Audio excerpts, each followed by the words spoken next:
With the continent sweltering under a heat wave nicknamed Lucifer, tempers have been boiling over, too, as a wave of anti-tourism protests take place in some of Europe's most popular destinations. Yet, as tourism phobia becomes a feature of the summer, the World Tourism Organization UNWTO has defended the sector, calling on local authorities to do more to manage growth in a sustainable manner. Ensuring tourism is an enriching experience for visitors and hosts alike demands strong, sustainable tourism policies. Taleb Rifai, UNWTO Secretary-General. The focal point for much of this has been Spain, which had a record 75.6 million tourists last year, including 17.8 million from the UK. In Barcelona, where tensions have been rising for years over the unchecked surge in visitors and impact of sites such as Airbnb on the local housing market, Aaron, the youth wing of the Radical Cup Popular Unity candidacy, have been filmed slashing the tires of rental bicycles and a tourbus. An Aaron spokesperson told the BBC today's model of tourism expels people from their neighborhoods and harms the environment. Spanish Prime Minister Mariano Rajoy described the group as extremists.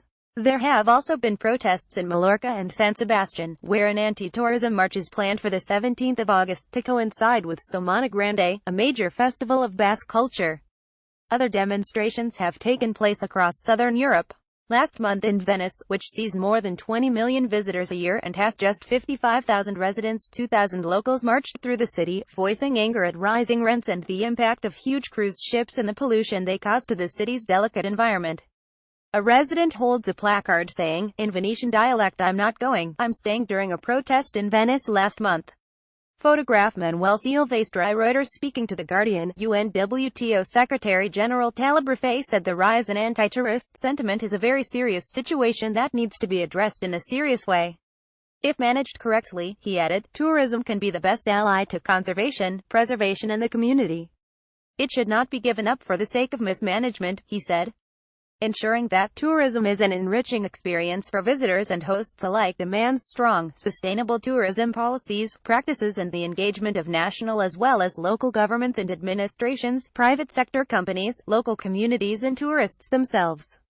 UNWTO recommends a number of proven methods for managing crowds in destinations, such as encouraging tourists to visit beyond the central sites, diversifying tourist activities, reducing seasonality and, importantly, addressing the needs of the local community.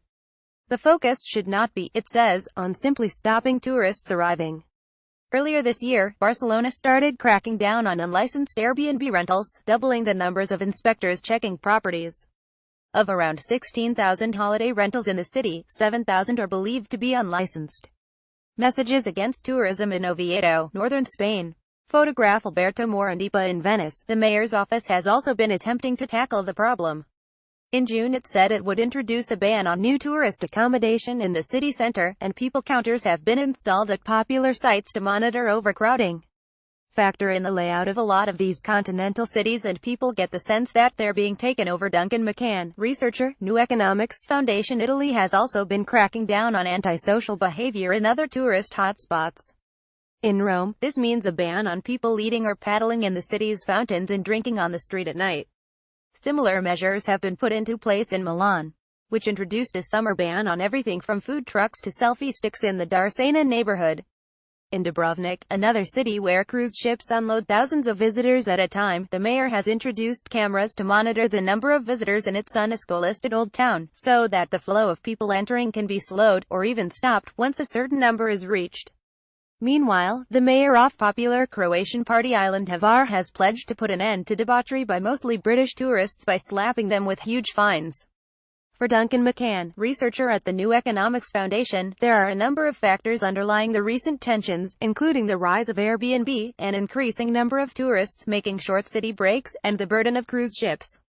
Both city breakers and cruise ship passengers are far more likely to remain in a city center rather than explore further afield.